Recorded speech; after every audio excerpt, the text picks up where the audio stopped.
pada skala Richter dikesan melanda Halmahera, Indonesia pada pukul 6.55 pagi tadi. Menurut kenyataan yang dikeluarkan oleh pihak Jabatan Meteorologi Malaysia, Met Malaysia pada hari ini, gegaran itu berlaku pada kedudukan 207 km selatan dari Tidore, Indonesia dengan kedalaman 10 km. Bagaimanapun, gempa itu tidak membawa sebarang ancaman tsunami kepada Malaysia. Sekian sahaja berita IKIM untuk edisi 10 pagi ini. Berita seterusnya akan disampaikan pada pukul 12 tengah hari ini. Assalamualaikum warahmatullahi wabarakatuh dan teruskan kesetiaan anda bersama IKIM Inspirasi Inforia Islami. Laporan berita tadi dari sumber bernama Kapsul Masa. Pada 27 Jun dalam tahun 2015, program Jelajah Singgah Sahur diadakan di kawasan Sungai Buloh, Selangor. Program Anjuran Lembaga Zakat Selangor LZS ini disertai seramai 50 orang free rider bikers dan kaki tangan LZS serta penghulu mukim Sungai Buloh. Jalinan kerjasama ini merupakan salah satu cara LZS untuk beramah mesra dengan penduduk setempat sekaligus dapat mengeratkan hubungan silaturahim. Dalam kunjungan tersebut, juadah sahur dan sumbangan lain turut diserahkan kepada beberapa rumah golongan asnaf, fakir dan miskin. Sumbangan juga disampaikan kepada para petugas malam di Ibu Pejabat Polis Sungai Buloh, Balai Bomba Sungai Buloh dan Balai Polis Sungai Pelong. Sesungguhnya program ini dapat menyebarluaskan dakwah zakat kepada orang ramai dan memberi kesedaran kepada masyarakat tentang tanggungjawab untuk menunaikan zakat. Petikan fakta ini disediakan oleh Seksyen Dokumentasi dan Penerbitan Arkib Negara Malaysia.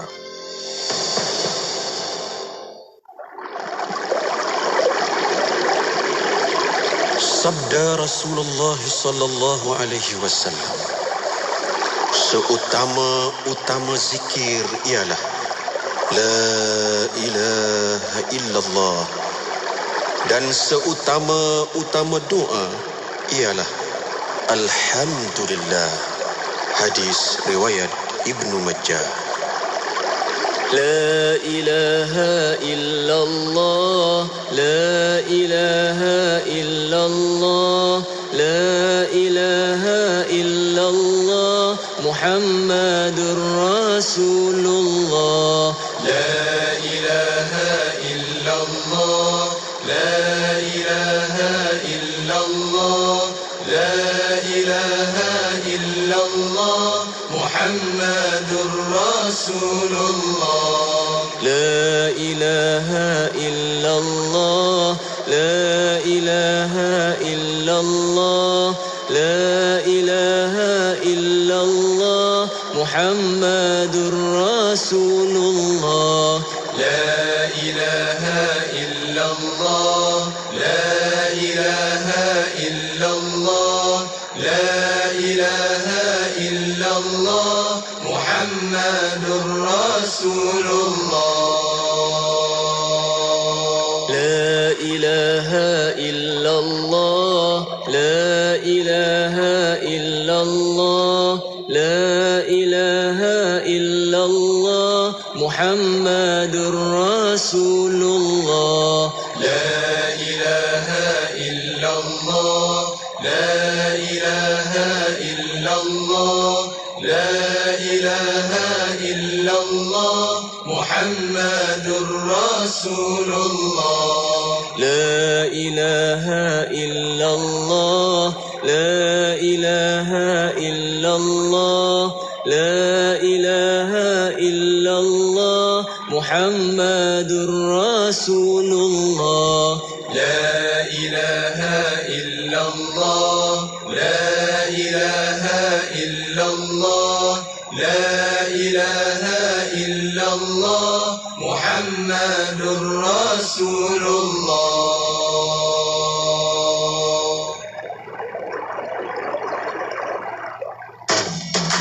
Selami ilmu untuk kehidupan kita seharian bersama Nur Hayati Paradi di Aspirasi 101. IKIM, Inspirasi Inforia Islami.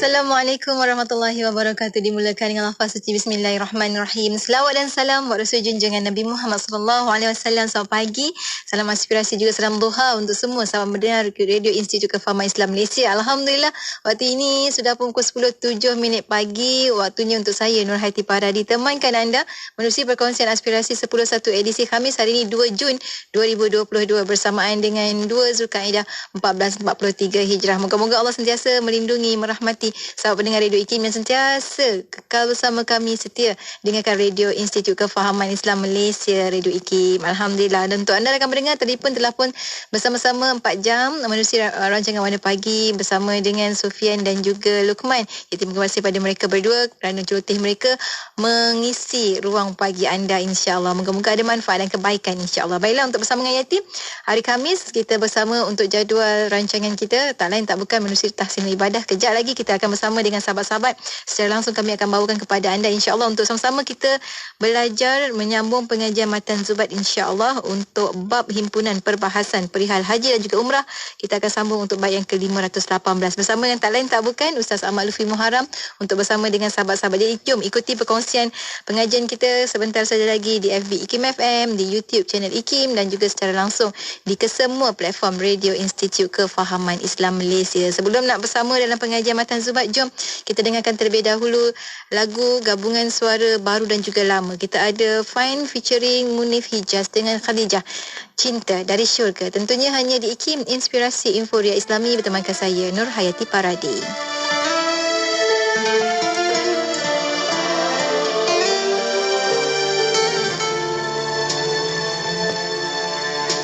Betapa ingin ku sekam derayan air mata berlinangan membasahi pipinya yang mulia. Entah bagaimana rasa kepedihan hatinya saat mendekap dirimu dingin tak bernyawa. Tak dapat ku membayangkan hatinya yang sunyi melalui hari tanpa di sisi. Waktu berlalu perlahan turut kesedihan, kehilangan cinta sepertimu. Khadijah, walau kau tiada, namamu basam di bibirnya, nuansa duka jiwa syarat di beban rindu. Seumur hidupmu dengannya, tak pernah kau tinggalkan dia, sendirian harungi dugaan.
Dapatkan buku-buku keluaran dan karya IKIM dengan harga promosi sempena Pesta Buku Antarabangsa Kuala Lumpur PBAKL yang bermula selama 10 hari dari 3 hingga 12 Jun 2022 bertempat di WTC Kuala Lumpur. Anda boleh memiliki buku-buku keluaran IKIM sebanyak 72 tajuk yang berkaitan kehidupan seharian kita. Antaranya, faraid dan rancangan pewarisan, Islam dan mata wang kripto, Islam dan kesihatan mental, literasi kewangan Islam di Malaysia dan banyak lagi buku-buku yang memberikan anda informasi serta rujukan yang sahih dan tepat. Selain itu, anda juga boleh melayari laman sesawan Shopee, cari IKIM jarak niaga dan dapatkan harga promosi bagi buku-buku kami sempena PBAKL.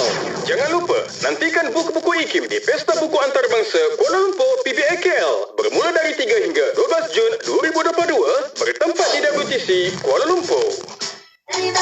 Zainamu sedia ada, tak kira berapa kita sumbang sedekah. Serantamu Zainamu sedia ada yang lebih memerlukannya. Mari sedekah, mari sedekah, mari sedekah, serantam Muslim. Mari sedekah, mari sedekah, mari sedekah, serantam Muslim. Tawaran menarik. Radio IKIM membuka ruang dan peluang kepada para penaja untuk memperkenalkan produk dan perkhidmatan kepada lebih 1 juta pendengar seluruh Malaysia. Jom tingkatkan penjenamaan syarikat anda melalui pengisian rancangan menarik bersama tawaran iklan percuma sepanjang tahun. Rebut peluang ini dan nikmati pelbagai faedah penajaan yang sangat berbaloi. Hubungi 017-345-2564 atau 012-686-9236. Kami sedia membantu anda.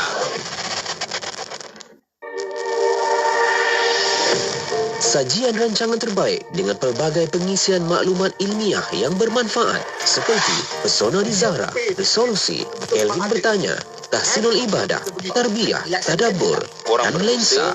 Ikuti bersama dalam Aspirasi 10 pagi hingga 1 tengah hari bersama Nur Hayati Paradi hanya di IKIM, Inspirasi Inforia Islami. Inspirasi Inforia Islami tentunya hanya di Radio Institut Kefahaman Islam Malaysia. Alhamdulillah, waktu ini kita bersiaran bersama dengan sahabat pendengar menerusi rancangan Tahsinul Ibadah. Untuk bersama dengan sahabat-sahabat tak lain tak bukan dah pun berada di konti saat ini. Kita ada Ustaz Ahmad Lufi Muharram. Assalamualaikum Ustaz. Waalaikumsalam. Masya Allah. Terima kasih banyak Ustaz sudi untuk hadir ke konti untuk bersama dengan sahabat-sahabat. Dan kali ini kita nak menyambung pengajian Matan Zubaid untuk bab himpunan perihal haji dan juga umrah. Kita dah sampai ke bait yang ke-518. Tapi sebelum itu rasanya tak lengkap pertemuan kita kalau tak ada mukadimah daripada Ustaz. Silakan Ustaz, sedikit mukadimah untuk hari ini. Assalamualaikum warahmatullahi wabarakatuh. Bismillahirrahmanirrahim. Alhamdulillahi rabbil alamin. Wa sallallahu ala sayyidina Muhammadin wa ala alihi wa sahbihi ajma'in. ولا حول ولا قوة إلا بالله العلي العظيم أما بعد. Terima kasih kepada Nur Hayati Paradi selaku penerbit rancangan Tahsinul Ibadah. Seterusnya sidang pendengar IKIM yang dirahmati Allah Subhanahu wa taala. Maksud daripada kewujudan kita di atas muka bumi ini adalah untuk kehidupan akhirat. Oleh kerana itu Nabi mengumpamakan kita, bahkan Nabi mengumpamakan diri baginda sendiri seperti seorang musafir. Seorang musafir yang mempunyai destinasi yang tertentu yang dia ingin tujui. Itu destinasi sebenar dia. Itu kampung sebenar dia. Kehidupan dunia ini adalah tempat laluan dia. Terkadang dia berhenti di bawah pokok, terkadang dia berhenti di tepi jalan. Tidak tentu. Kadang berehat di waktu malam, kadang berehat di waktu siang. Tetapi dia tetap bersabar dengan keadaan itu. Walaupun tidurnya tidak selesa, walaupun perjalanan itu memenatkan, dia tetap bersabar. Kerana apa? Kerana keseronokan destinasi itu menyebabkan dia sanggup menanggung segala kepayahan itu. Tak apalah penat sikit, tak apalah jauh sikit, tak apalah sempit sedikit. Yang penting kita berjalan untuk menuju ke destinasi. Seperti mana kita balik kampung, kita sanggup tanggung jam 8 jam, 10 jam. Kenapa kita sanggup tanggung? Kerana perjalanan itu akan menyampaikan kita kepada destinasi yang menyeronokkan, yang kita rindui. Begitulah kehidupan kita di dunia ini. Iaitu destinasi sebenar kita ialah di kehidupan akhirat. Dunia ini bukan yang sebenarnya. Maka kalaulah apa sahaja kesusahan, kepayahan demi untuk kita mendapat keseronokan di destinasi sebenar kita, maka kita akan dipanggil apa? Bila kita ingat benda besar yang kita akan dapat, bila kita ingat benda mewah yang kita akan dapat, maka segala kepayahan, kesusahan yang kita hadapi kerana mencapainya jadi ringan. Dia akan jadi ringan. Bila ingat keseronokan yang besar, dia akan ringankan segala kesusahan-kesusahan yang merintangi dalam perjalanan tersebut.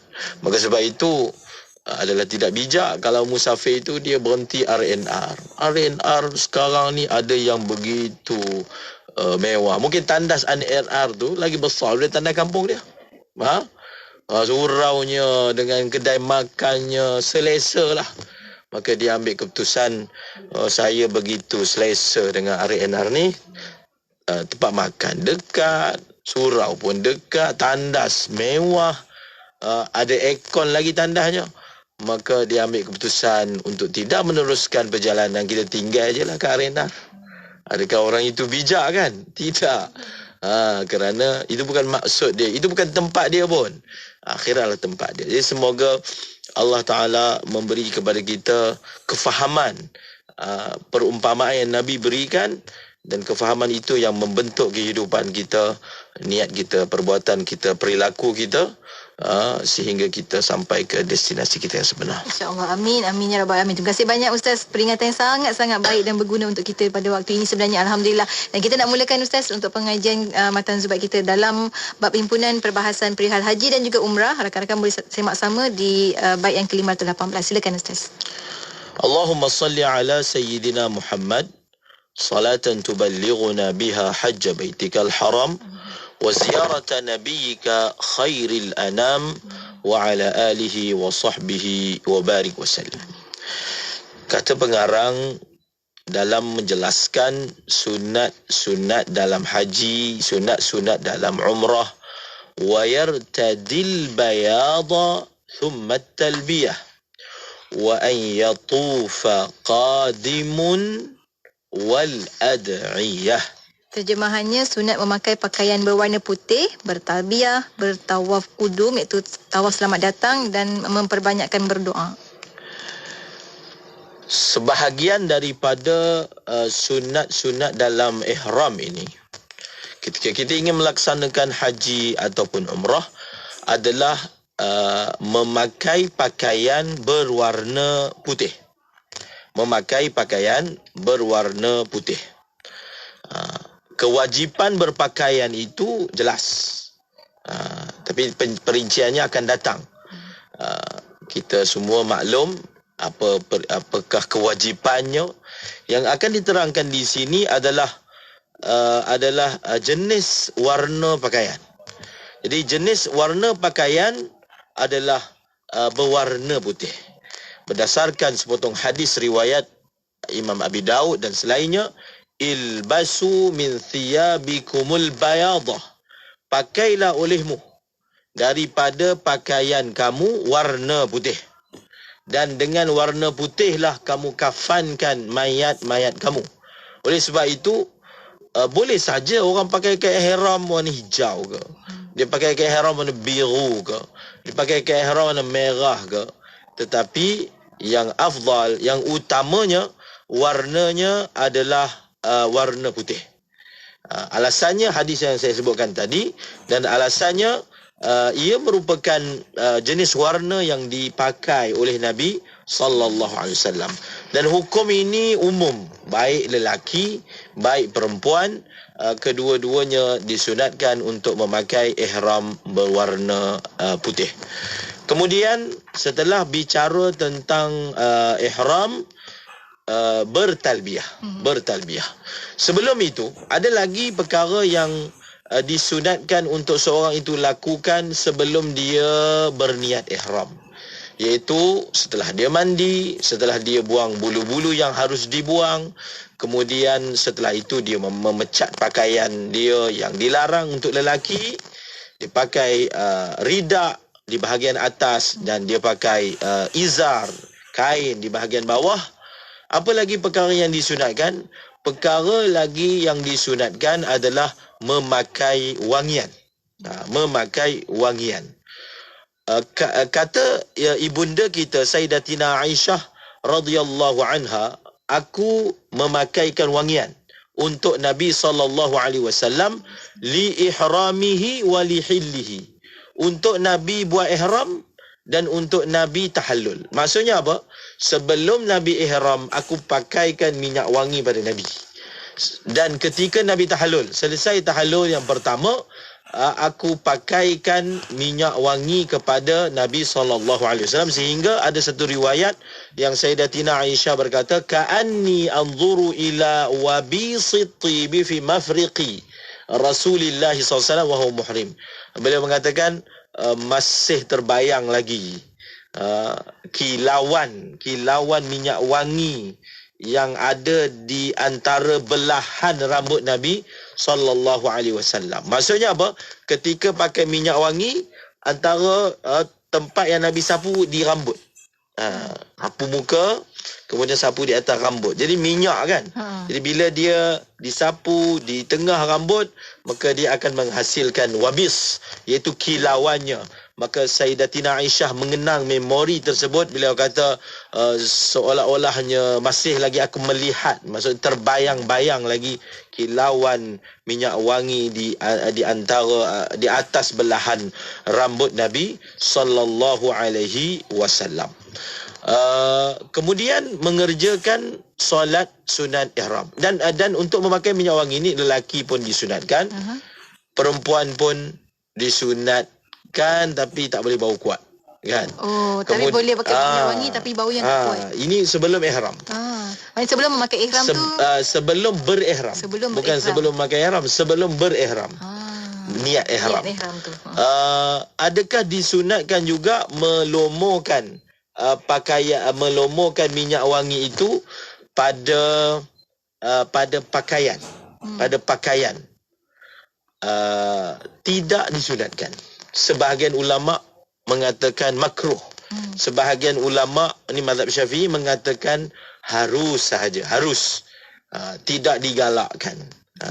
Kalau nak pakai kat tubuh sajalah. Di tubuh saja, tidak di kain ihram. Tidak di telekong, tidak di kain yang dipakai oleh wanita, hanya di tubuh sahaja. Ini dalam mazhab al-Imam Syafi'i. Misalnya dalam mazhab Imam Malik, memakai wangian itu tidak disunatkan secara mutlak.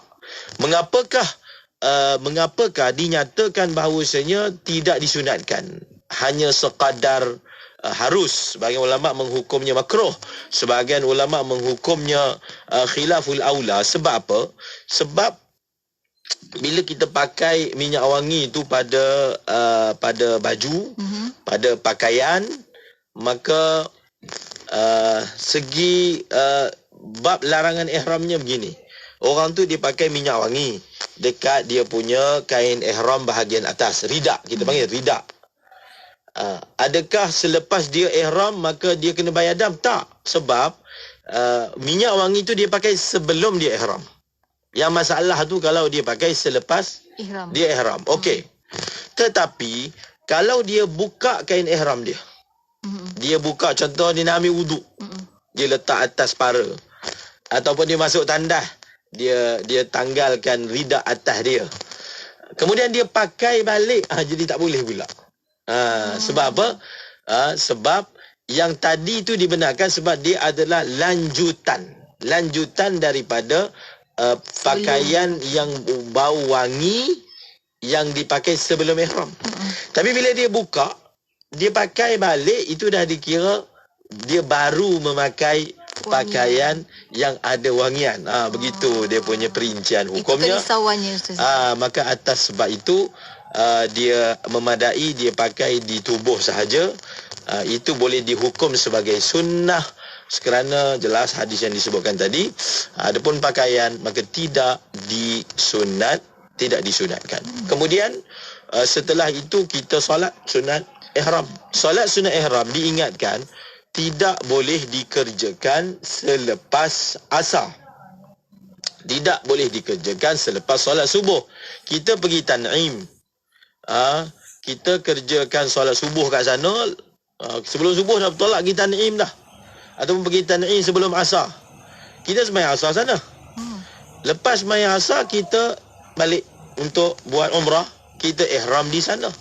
Selepas sembahyang asar kita sembahyang sunat ihram. Selepas solat subuh kita sembahyang sunat ihram. Adakah boleh? Tidak boleh. Tidak boleh. Sembahyang sunat ihram ini adalah menurut pendapat yang muktamad, sembahyang sunat ihram adalah sembahyang sunat yang tak boleh dibuat di dalam waktu haram. Kerana apa? Kerana dia adalah sembahyang yang sebabnya datang kemudian. Kita dah belajar dah sebelum ni, sembahyang yang sebabnya datang kemudian tidak boleh dilakukan dalam waktu-waktu tersebut. Jadi apa solusi dia? Yang pertama, solusi dia janganlah datang pada waktu itu. Itu yang pertama. Yang kedua, solusi dia adalah sembahyang sunat ihram ini adalah sembahyang yang dia boleh masuk dalam sembahyang lain. Jadi maknanya kalau kita sembahyang asar tu, sembahyang asar itu sudah memadai sebenarnya. Dah sekali dah tu. Sudah kira dah. Sebab maksud sembahyang ni, sembahyang ihram ni, sebelum kita ihram kita sembahyang. Hatta kalau dia sembahyang tahiyatul masjid, hatta dia sembahyang duha ke, dia sembahyang duha je. Lepas dia sembahyang duha dia terus ihram. Itu pun sudah memadai. Ataupun yang ketiga, apa dia? Iaitu dia sembahyang sunat ihram itu dia sembahyang dekat tanah haram. Dia sembahyang dulu baru dia pergi. Kerana tanah haram ni adalah tempat yang kita boleh sembahyang sunat ke, kita boleh sembahyang fardu ke, sunat ke, pada bila-bila masa. Tidak ada waktu yang haram. Cuma kena ada peringatan lain pula. Sembahyang sunat ihram dan berihram itu sendiri, dia tak boleh gap lama sangat. Kalau dia sembahyang sunat ihram, lepas 1 jam baru dia pergi tan'im, adakah sembahyang sunat ihram yang dia buat di Mekah itu boleh dianggap sebagai sunat ihram? Tak boleh lah, sebab lah lama sangat.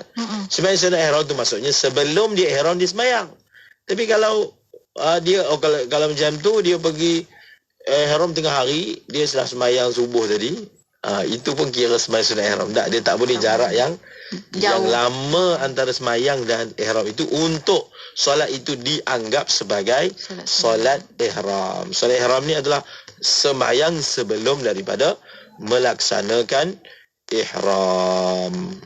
Baik, Alhamdulillah. Terima kasih banyak Ustaz untuk pencerahan. Dan kita akan berhenti rehat seketika. Untuk anda rakan pendengar, jangan ke mana-mana. Untuk yang mengikuti secara langsung di FB IKIM saat ini, tekan butang share supaya lebih ramai lagi dapat memahami perkongsian kita pada hari ini. Untuk anda jangan ke mana-mana, teruskan kesetiaan bersama kami. Tentunya hanya di IKIM, Inspirasi Inforia Islami. Allahumma salli wa sallim ala Sayyidina Muhammad al-Fatih lima uliqa wal khatim. Allahumma salli wa sallim ala Sayyidina Muhammad al-Fatih lima uliqa wal khatim.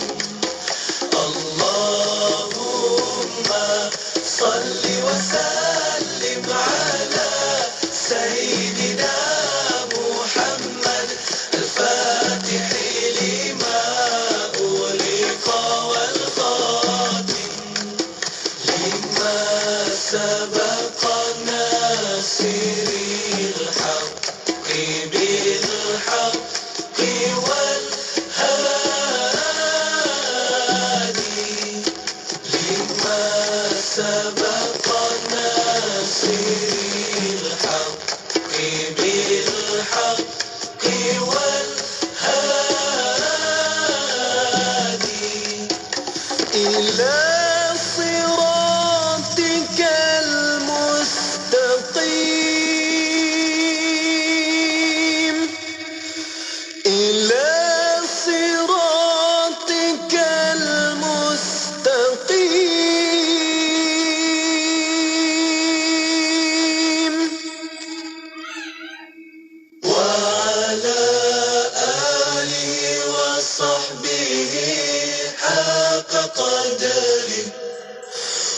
ومقداره العظيم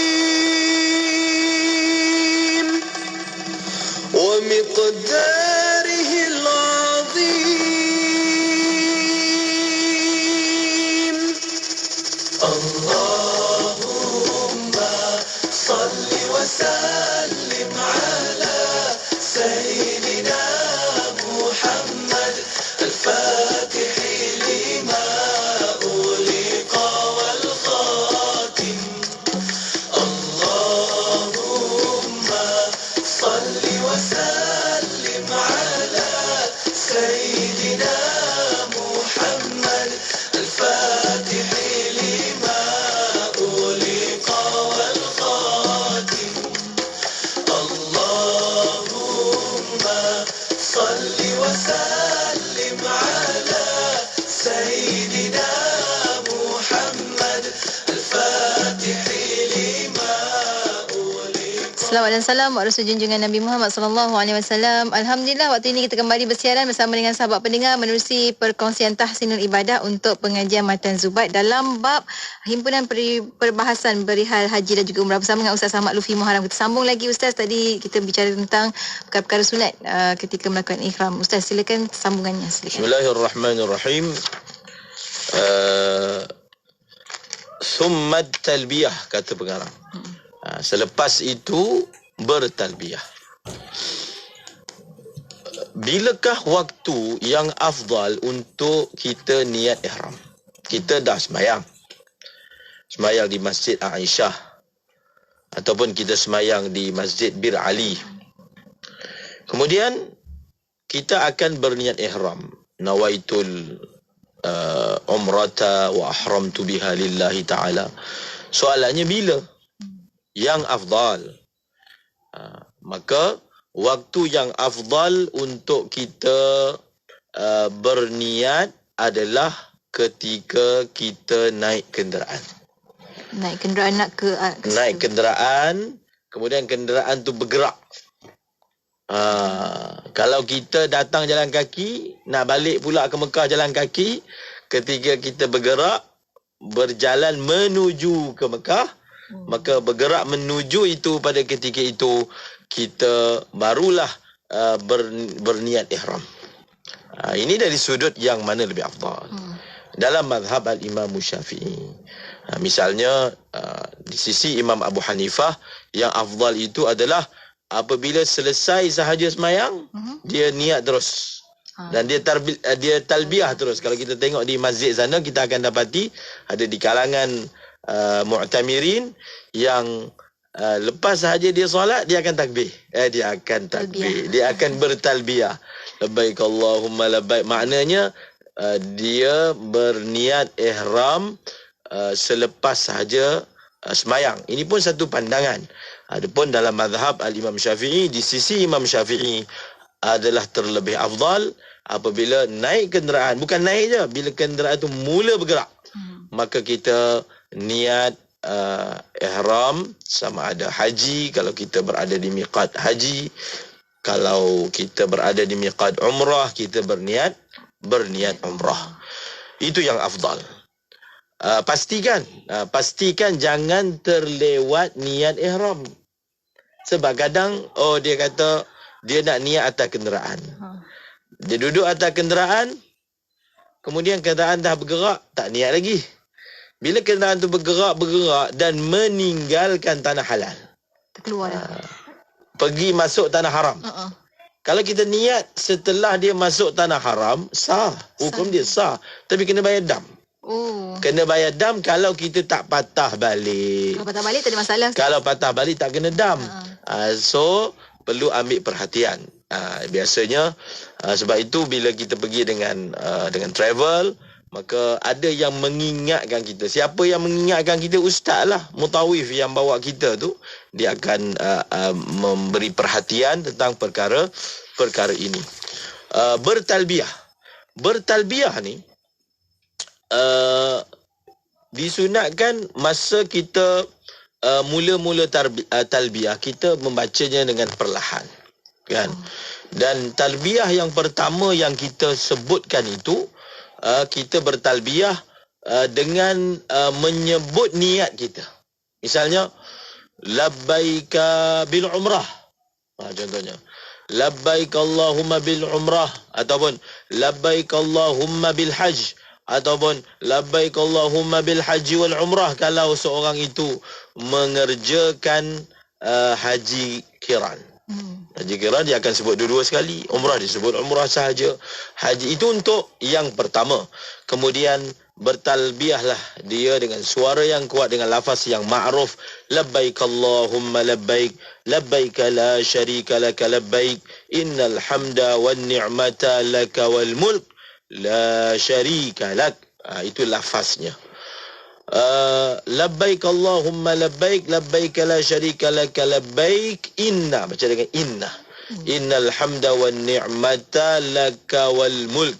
Dia bagusnya kita berhenti pada laka wal mulk, la syarika lak. Bila kita dalam perjalanan, kita tengok perkara yang menakjubkan, kita nampak benda kereta besar ke, kita nampak bangunan hebat ke, maka kita disunatkan untuk menyebut labbaika innal aisha aishul akhirah. Labbaika innal aisha aishul akhirah. Sesungguhnya kehidupan itu hanyalah kehidupan akhirat. Untuk kita jangan terpengaruh dengan dunia yang kita lihat. Dan sudah tentulah bila kita bertalbiyah kita disunatkan untuk memahami makna dia, supaya makna labbaik Allah itu masuk dalam hati kita. Kita menuturkannya, kita melafazkannya dengan penuh dengan penuh perasaan. Sebab makna labbaik itu adalah makna yang besar. Maknanya adalah makna yang besar. Terjemahannya, aku menyahut seruanmu. Aku menyahut seruanmu. Aku bersedia untuk mematuhi perintahmu, ya Allah. Kalau satu orang hamba, Tuhan dia panggil dia, maka jawapan dia kata labbaik. Maksudnya, siap. Kalau kita tempah makanan kat kedai mamak tu, dia kata siap. Walaupun belum siap. Maksudnya, dia bersedia untuk menyempurnakan dengan segera tempahan kita. Jadi itu makna labbaik. Itu isi kandung makna labbaik, iaitu saya siap ya Allah untuk apa saja perintahmu, melaksanakan perintahmu, menjunjung perintahmu. Jadi menghayati maknanya adalah sesuatu yang sebenarnya akan mendatangkan keimanan dan memberi kesan kepada kita. Satu perkara yang mungkin terlepas pandang ataupun jarang dilakukan, sebenarnya dalam talbiyah ni, setelah kita talbiyah 3 kali, kita disunatkan selawat. Dan selepas selawat, kita disunatkan doa. Kemudian kita sambung balik talbiyah. 3 kali, kita selawat. Kemudian kita doa. Kemudian kita sambung talbiyah. Misalnya kita selawat lah. Pelbagai. Apa pun selawat boleh. Allahumma salli ala Sayyidina Muhammad wa ala Sayyidina Muhammad. Salat Ibrahimiyah kita baca masa tasyahud akhir. Kemudian kita doa lah. Allahumma inni as'aluka ridhaka wal jannah wa a'udzu bika min sakhatika wan nar. Dan kita doa-doa yang lain. Kita boleh selang-seli dengan doa yang lain, dengan jenis selawat yang lain. Itu perkara yang disunatkan, dan disunatkan talbiyah itu dibuat dengan suara yang deras. Dan perempuan tidak disunatkan untuk bertalbiyah dengan suara yang kuat. Lelaki sahaja yang disunatkan untuk bertalbiyah dengan suara yang kuat. Dan talbiyah ini sebenarnya disunatkan sepanjang-panjang semasa kita berada dalam keadaan ihram, sehinggalah kita tawaf. Bila dah tawaf tak ada talbiyah dah. Tak ada orang masa dia pusing bertawaf tu labbaik Allah, tak ada. Itu tak disunatkan tu. Sebab bila tawaf dah ada bacaan lain, dah ada zikir lain. Itu berkaitan dengan bertalbiyah. Khususnya bertalbiyah ini disunatkan bila berlaku perubahan keadaan. Daripada atas bas turun bas, itu perubahan keadaan. Daripada tempat tinggi turun tempat rendah, itu lebih lagi untuk kita mengambil. Sebab bila dah lama perjalanan, jemaah jadi penat kan. Dia dah jadi penat untuk bertalbiyah. Jadi khususnya bila berlaku perubahan keadaan tempat, maka kita ambillah peluang itu untuk bertalbiyah. Wa an yatufa qadimun wal ad'iyah, dan bertawaf qudum. Tawaf qudum ni mudah aja. Orang panggil tawaf qudum ni tawaf sunat. Ada berapa tawaf dalam amalan haji umrah ni? Ada berapa jenis tawaf? Kita ada tawaf haji. Kita ada tawaf umrah. Maksudnya tawaf rukun. Tawaf haji ni dipanggil tawaf ifadah. Kemudian tawaf umrah. Kita juga ada tawaf sunat. Sunat. Kita datang masjid, kita pusing walaupun tidak berpakaian ihram. Ada yang disebut sebagai tawaf wajib. Apa dia tawaf wajib? Tawaf wajib ni adalah tawaf wada'. Dia hukumnya wajib. Kemudian ada tawaf sunat yang khas, iaitu apa? Ini tawaf qudum. Tawaf selamat datang. Kalau tawaf wada' tu tawaf selamat tinggal. Tawaf qudum hanya disunatkan untuk orang yang datang ke Mekah, bukan mengerjakan haji umrah. Bukan mengerjakan umrah. Kalau kita datang masuk Mekah mengerjakan umrah, kita masuk ke masjid, kita terus tawaf umrah, bukan tawaf qudum. Dan orang yang mengerjakan haji tapi dia masuk Mekah lepas wukuf di Arafah. Lepas wukuf di Arafah baru dia masuk Mekah.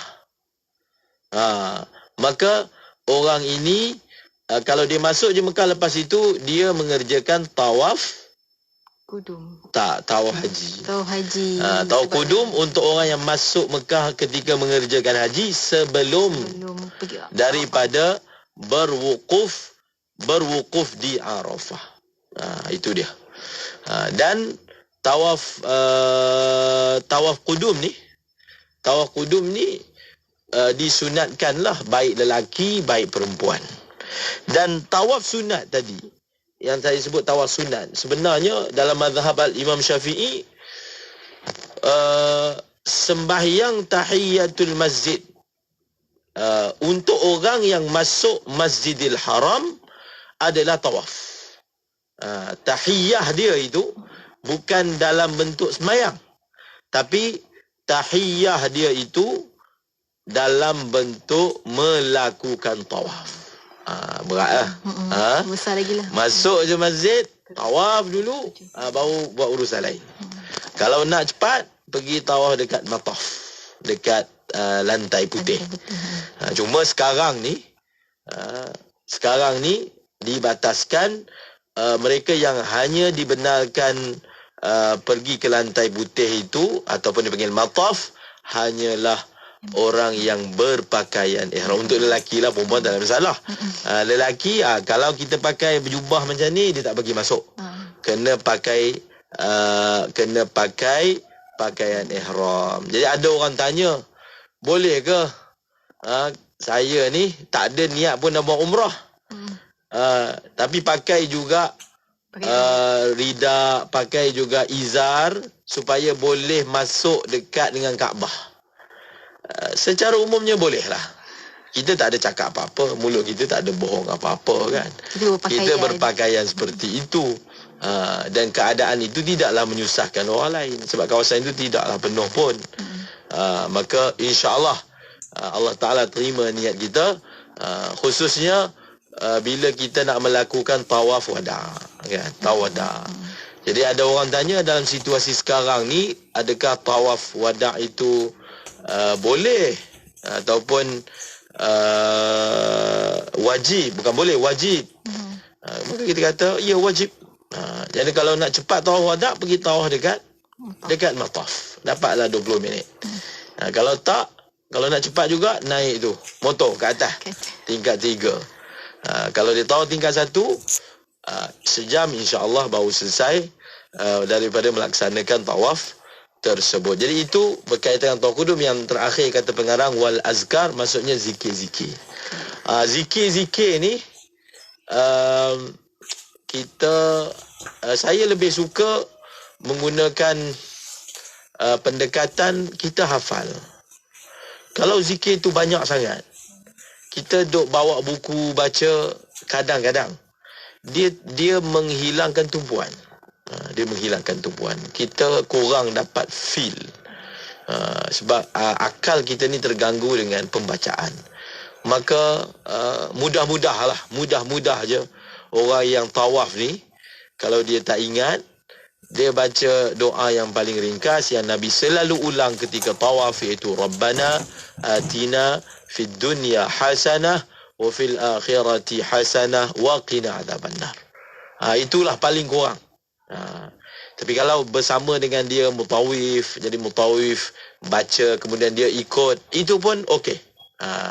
Sebab dia dapat juga memberi tumpuan. Dia asalnya bacaan-bacaan itu sebenarnya dibaca dengan suara yang perlahan, bukan dibaca dengan suara yang kuat. Sebab itu ada pelbagai inovasi lah yang syarikat travel buat, khususnya Malaysia, iaitu dengan memakai earphone. Maknanya suaranya itu dia bisik-bisik je, tapi semua jemaah boleh dengar. Tidaklah suara itu bergema sehingga terganggu orang lain. Baguslah tu. Dalam masa yang sama dapat mengamalkan suara perlahan, dalam masa yang sama dapat juga ta'lim, mengajar. Tidaklah kata apabila dengan suara kuat tu salah, sebab memang asalnya suara perlahan. Tetapi kalau suara itu dikuatkan untuk ta'lim, untuk ajar, memang boleh, memang disarankan, bahkan berpahala. Jadi kita anggap jemaah-jemaah yang lain yang dengan suara yang kuat itu untuk ta'lim. Sebab ada yang kalau nak baca dia tak boleh baca, sebab dia butuh huruf, datang daripada tempat-tempat tertentu kan. Maka itulah satu bentuk bantuan yang diberikan oleh mutawif. Jadi semoga Allah bagi ganjaran kepada para mutawif kita kan, para asatizah kita yang berusaha untuk memandaikan kita, memimpin kita dalam pelaksanaan umrah kita. So baca itulah. Bila tengok Kaabah ada doa dia. Bila berada dekat Hajar Aswad, kita usahakan untuk hafal. Tetapi kalau kita tak berupaya untuk hafal, maka mungkin dengan pimpinan tadi, ataupun kita nak baca pun boleh. Tapi bagi saya, kalau dihafal tanpa ada gangguan membaca itu, dia terlebih mendatangkan tawajuh dalam diri kita. Itu berkaitan dengan zikir-zikir. Baik, Masya Allah. Kita dah sampai hujung juga untuk bait yang ini, Ustaz kan. Kita boleh raikan sikit soalan tak, Ustaz, daripada rakan-rakan kita? Sebab ada yang tanya, Ustaz, berkenaan dengan pakaian tadi. Kalau macam wanita pakai pakaian berwarna hitam, adakah lebih baik macam mana, Ustaz? Memakai pakaian berwarna putih, tadi saya dah nyatakan, ia adalah disunatkan sama ada lelaki ataupun wanita. Putih itu adalah lebih afdal. Tidak dinyatakan bahawasanya perempuan warna hitam lebih afdal, tidak. Tetap berwarna putih, kerana putih melambangkan kesucian, kesianan seumpamanya. InsyaAllah. Terima kasih banyak, Ustaz. Seterusnya kita sembahyang lah. Sembahyang. Yelah kan, kita telekong tu putih, kan? Apa? Warna apa yang dibuat kan? Warna putih. Lebih mudah begitu. Dan seterusnya satu lagi soalan Ustaz daripada sahabat kita di WhatsApp Kim, kata nak tanya tentang bau wangian di kain ihram. Andainya kita pakai wangian sebelum ihram di tubuh, kemudian kita pakai kain ihram kita, melekat bau wangian itu pada kain ihram tersebut. Andainya kita buka pakai ihram kita atas tujuan ketandas macam Ustaz nyatakan tadi pun ataupun sebab-sebab lain, andainya dipakai semula kain ihram yang terkena wangian itu di tubuh kita, adakah kita kena bayar dam, Ustaz?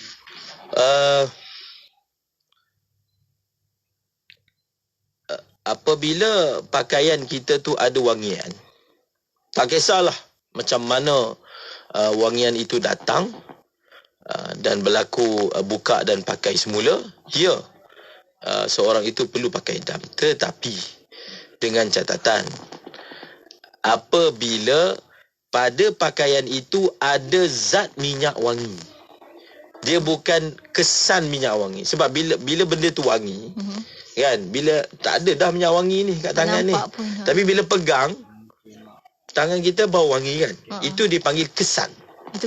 Itu kesan wangi, bukan zatnya, minyaknya. Tak boleh nampak. Yang tak bolehnya itu adalah apabila pada pakaian itu ada zat minyak wangi, maka barulah hukumnya akan memberi mudarat. Tapi dalam masalah yang buka kain ihram kemudian pakai balik, tidak dinafikan.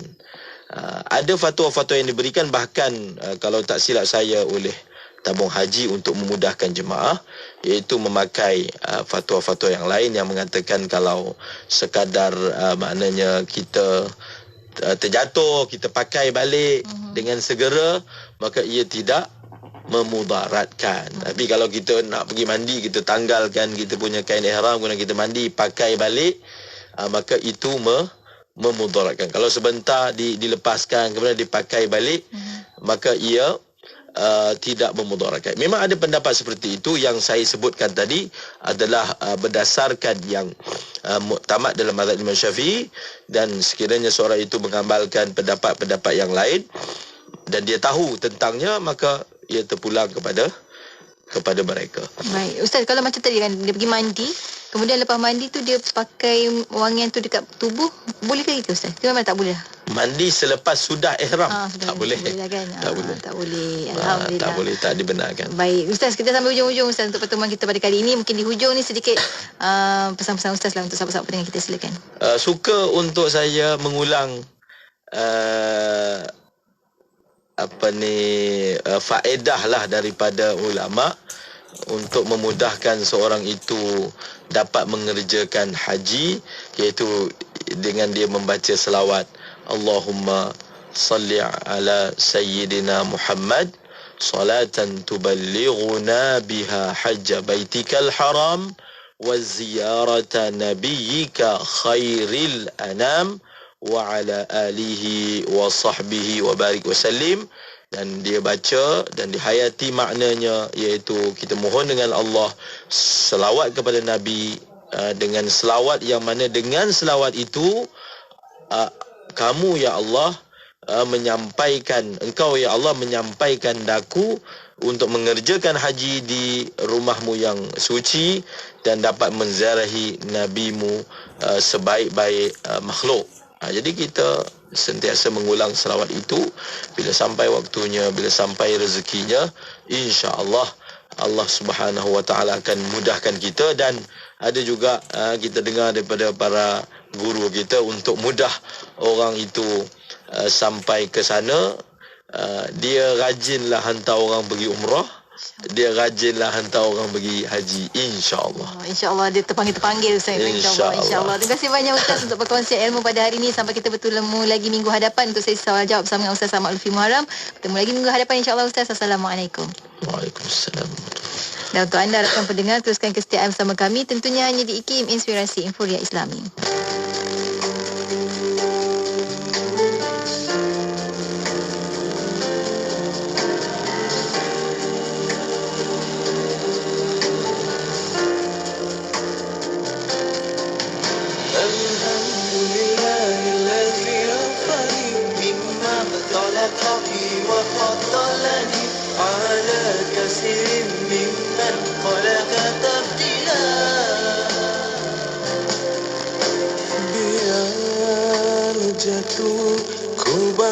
semula. Biar lemas ku renangi jua, biar payah ku terus harungi, biar tewas ku makin berani. La ilaha illa anta subhanaka inni kuntu minaz zalimin. Inilah jalan cintaku, laluan yang berliku, tidak mudah kaki ini melangkah. Inilah jalan cintaku, biarpun berjuta batu tidak lemah, terus aku biar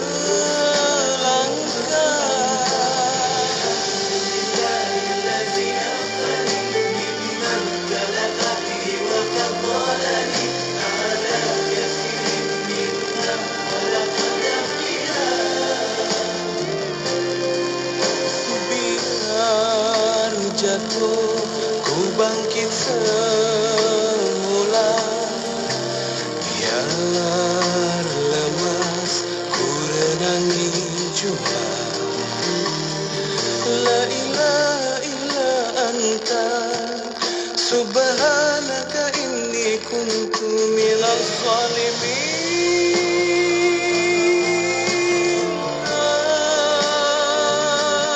Tidak mudah kaki ini melangkah. Inilah jalan cintaku, biarpun berduka batu tidak lemah, terus aku melangkah. Inilah jalan cintaku, dari laluan yang berliku, tidak mudah kaki ini melangkah. Inilah jalan cintaku, biar berjuta batu tidak lemah, terus aku melangkah.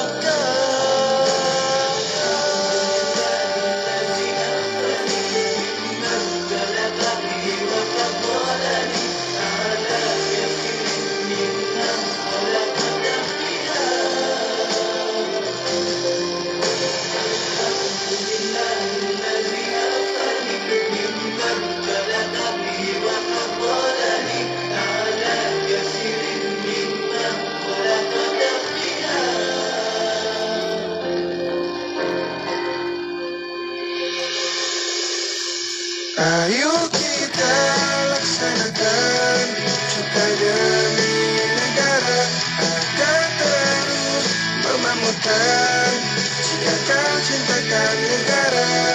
Bersama membangunkan negara tercinta kita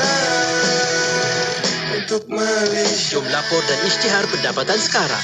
Maklumat lanjut di www.hasil.gov.my. Man, dah daftar korban. Haluan dah buka pendaftaran. Tak pastilah. Kenapa? Maklumlah, pendapatan terjejas. Kos sara hidup tinggi. Pendaftaran di surau dan masjid pun terhad. Itulah korban namanya. Berkorban harta benda semata-mata untuk mendapatkan redha Allah. Lagipun dengan haluan, satu bahagian serendah RM320 saja tau. Betul juga kan?